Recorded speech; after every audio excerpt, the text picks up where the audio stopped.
कर्माचे फळ. नेहमी विचारपूर्वक वागा.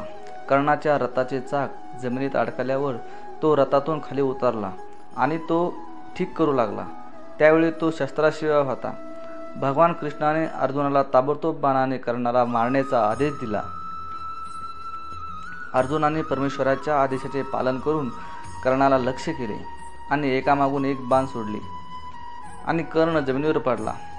मृत्यूपूर्वी जमिनीवर पडलेल्या कर्णाने भगवान श्रीकृष्णाला विचारले, हे परमेश्वरा, तूच आहेस का? तू दयाळू आहेस का? हा तुझा न्याय आहे का? निशस्त्र माणसाला ठार मारण्याचा आदेश आहे? सच्चिदानंदमय भगवान श्रीकृष्ण हसत हसत उत्तरले, अर्जुनाचा मुलगा अभिमन्यू देखील चक्रव्यूहात निशस्त्र झाला होता. जेव्हा सर्वांनी मिळून त्याचा निगृह्णपणे वध केला तेव्हा तूही त्यात होतास. तेव्हा तुझे ज्ञान कुठे होते कर्णा? हे कर्माचे फळ आहे. हा माझा न्याय आहे. विचारपूर्वक वागा. आज जर तुम्ही एखाद्याला दुखावले असेल, त्याचा अनादर केला असेल, कोणाच्या कमकुवतपणाचा फायदा घेतला असेल, तर तेच कर्म भविष्यात तुमचे वाट पाहत असेल आणि कदाचित त्याच कर्माचं मी तुम्हाला प्रतिफळ देईन. जय श्रीकृष्ण.